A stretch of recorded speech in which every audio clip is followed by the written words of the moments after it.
এতে কি পরিষ্কার কি জিনিস সভ্য কি জিনিস এতে কি এটা বুঝে এই করি না আর মাসে জমতে আরাম মাসুল এই আমার আসে যদি দেয় যে বেগুন জায়গা ঝুলে রাখছেন আর আমি আর কি কই আন্টিরে বুঝাই কইলে আন্টি বুঝবো তখন দেখা যাইবো আমার কি কইতে হয় না হয় যা আপনি দরজা লাগাইয়ে রেখেন মানুষের পাশে বলবেন লাগাও না আরো জোরে ব্যাচেলার পার্টি সং লাগাও না আরো জোরে ব্যাচেলার পার্টি সং সং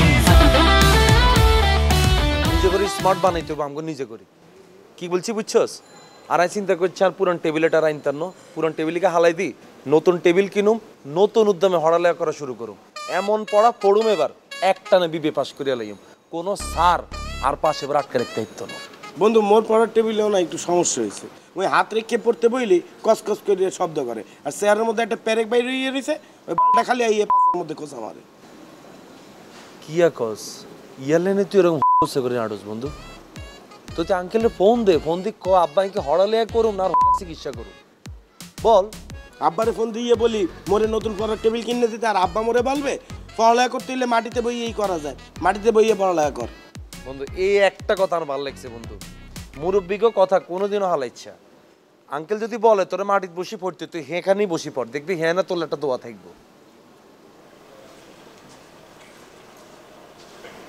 কিসে একবারে মাইয়া বলাল নাই না মুখে এনে এরম করিয়া লিস আচ্ছা হন আমি যে হঠাৎ টেবিল এটা ফালাই দিতে চাইছি আর তোর পুরান টেবিলই গা দুনুগা একত্রে বেশি দিবি নতুন টেবিল কিনবি দুই বন্ধু মিলি দুই টেবিলে বসি ভরপুর পড়াশোনা করুন আর কোনো নকল টকল করা যেত না বন্ধু প্লিজ এবার এই মুই কি নকল করি তুই কারে কি বলো হ্যাঁ তুই তো বেটা মোর পাশে বইয়ে বইয়ে নকল করো আর মোর হাত পা কাঁপে মোর পরীক্ষা খারাপ হইয়া যায় না না কইলাম আর কি দেখা গেল যে তুই কোনোদিন প্রিপারেশন লসছ ওই দেখছিস কাবিলা নকল করে যদি ইন্সপায়ার্ড হয়ে তুইও নকল করস ইয়ে লাগে থেকে সাবধানে না করে দিয়ে বন্ধু বুঝুস কিনলে আর এখন ধরি সারাদিন যা করি না করি সারা রাত ধরে পড়াশোনা করতে হবে বন্ধু বুঝো না একটা নেই এবার বিবি পাস করিয়া লাগি স্যার এগুলো দেয় দিম স্যার আমরাও কিন্তু পারি সত্যি তো মিথ্যা নেই আমি জীবনে ধাক্কা খাইছি বন্ধু এই ধাক্কা তো আমি শিক্ষা লই লিছি পড়ালেখা ছাড়া এবার আর কোনো গতি নেই এ ভাইয়া বিল কত সামনে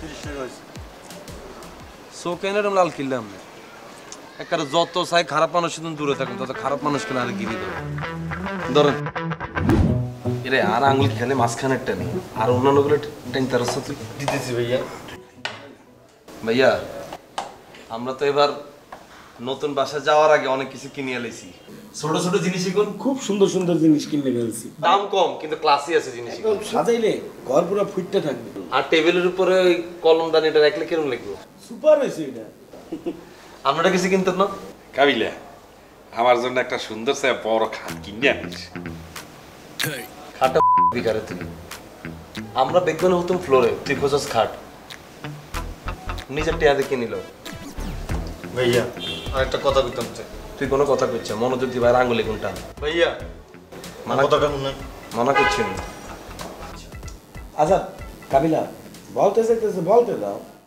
অল টাইম হিগার প্রতি একটা আলগা দরদ দেখাছে আমি খেয়াল করছি কেমন বল মগের মধ্যে সবচেয়ে ছোট একটা মানুষ মগের লগে থাই একটু বলতেছে বলতে দিবে না বল ভাইয়া ছোড়ো আরে বাদ দে তো বল শুয়ের কাবিলা ভাই থাকে এক রুমে আপনি আর পাশা ভাই থাকেন এক রুমে এই দুই রুমের আলাদা বাথরুম আছে আলাদা দরজা আছে আর আই থাকি মাঝখানে ইনে আলাদা দরজাও নাই আলাদা বাথরুমও নাই ভাই নতুন বাসায় একটা আরো রুম দিলেন না ইরে ভাইয়া ইয়াল্লাই তো তোরে বলছি তুই এখানে কষ্ট করে থাকার কোনো দরকার নেই তুই কালকে সকালবেলা নোয়াখালী চলে যা ভাইয়াকে বিল্ডিং এ রুম কম আসেনি ওগ্গা রুম দখল করি আলা পরে তুই কাবিলা কিন্তু ঠিকই বলছে শিমুল তুই তো মদের মধ্যে সবচেয়ে ছোট তুই যে পরিমাণ কষ্ট মোগল লেগে করছো মোর দ্বারা এটা ভালো লাগে না তুই এখন নোয়াখালীতে চলে যা আরামে যাই শান্তিতে বাড়িতে থাক কিরে শিবুল তুই ছোট ভাই মানুষ তোর এত আদর করি তুই এত কষ্ট করতাছস আগে বকবি না বেটা যা তুই বাড়ি চলে যা বাস পাবি যা আপনি কি হচ্ছেন নিয়ে দেখলে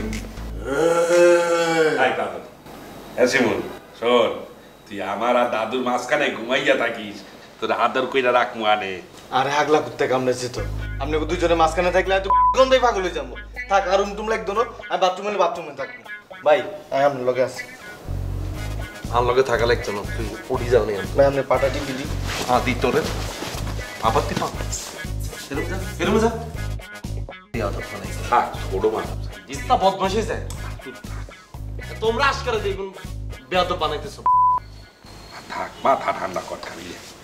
আচ্ছা পাশা ভাই বলেন এখন, হাবু ভাই তোমার আর পাশা ভাই কি কি লাগবে ঘর সাজানোর জন্য বললে ফেলে।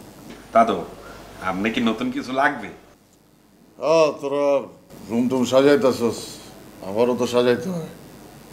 তাহলে কি কি কিনবেন? যাইতেন মোগল লগে যাইয়ে কিনে ফেলতেন। হ্যাঁ কি কিনবেন বলেন? আমার জায়গা কিনতে হবে। আরে বাবারা আপনি কি পড়বেন সেটা তো জিজ্ঞেস করেন না, বলছে ঘর সাজা নিলে কি কিনবেন? ঘর সাজানোর লেগে আমার জায়গা লাগবে। উনি ওনার ঘরের মধ্যে দেয়ালের মধ্যে জায়গা ঝুলাইয়ে ঝুলাইয়ে সাজাইবে, বুঝছো না? মেহমান আইবে। ভাইয়া জাঙ্গে কিনতেছে কে? জাঙ্গে তো আরো খুব পছন্দ। মাঝে মধ্যে মন চায় জামা কাপড় না করি জাঙ্গে পরে ঘুরি।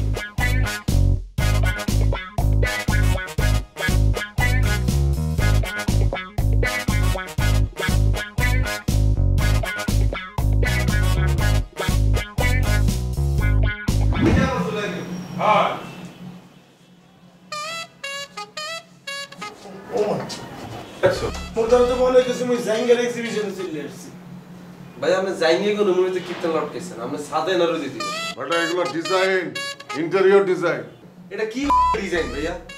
ওই তোরা যে তোর ঘরের নানান কিছু লাগাইতেছস, ঝুলাইতেছস, আমি কি জিগাইছি কি লাগাইতেছস, কি বালের ডিজাইন?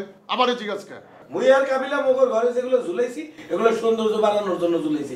আপনি এগুলো কি করছেন? হ্যাঁ আমারগুলো আমার রুমের সৌন্দর্য বাড়াইতেছে, আমার চোখে এগুলো সৌন্দর্য। আপনার চোখে সৌন্দর্য দিতে হইতো না, আপনার সৌন্দর্যের রং তো ভালো না। আমাদের বাসা কত ভালো ভালো লোকজন আছে না, হেতারা যদি আমরা রুমে ঢুকি চাই হেতারা দেখো কোন ড্যান্ডি ঘরের লগে থাকি আমরা। এটা কইব না?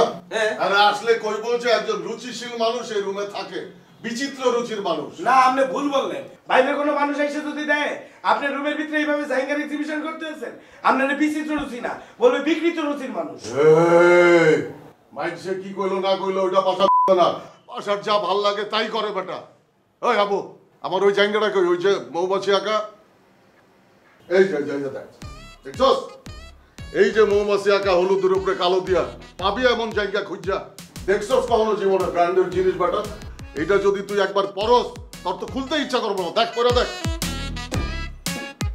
কাবিলা তুই তারে কিছু বলবি? ভাই আপনি এই রুমে গেলেন কি আমি বুঝলাম না। হ্যাঁ অবশ্যই এতারে কই লাভ কি? এত হারা জীবন কাটাইছে জেলের ভিতরে, এতে কি পরিষ্কার কি জিনিস, সভ্য কি জিনিস, এতে কি এটা বুঝে? এই করেন না, আর মাসে জমতে আরাম মাসুল ইয়ে আমার মাসে যদি দেয় যে বেগুন জায়গা ঝুলে রাখছেন, আর আমরা আর কি করব? আমরা কি করব? এটা কোনো চিন্তা করছেন না আপনি? তোরা বুঝোস নাই, আন্টিরে বুঝাই কইলে আন্টি বুঝবো, তখন দেখা যাইবো আমার কি কইতে হয় না হয়। যা আপনি দরজা লাগাইয়ে রেখেন, মানুষ পাশে বলবেন। আবু ভাই যাকে তুমি চেষ্টা করতেছে যতটুকু পারতেছে, আর ফাঁক হয় না জীবন আছে এখন যদি আপনাকে বিবেক বুদ্ধিটা বাড়ায় যদি কন্ট্রিবিউট করতো তাহলে আমরা সবাই মিলে আরো ভালোভাবে থাকতে পারতাম। নাইলে তো দুজনের উপর চাপটা বেশি পড়ে যেতেছে।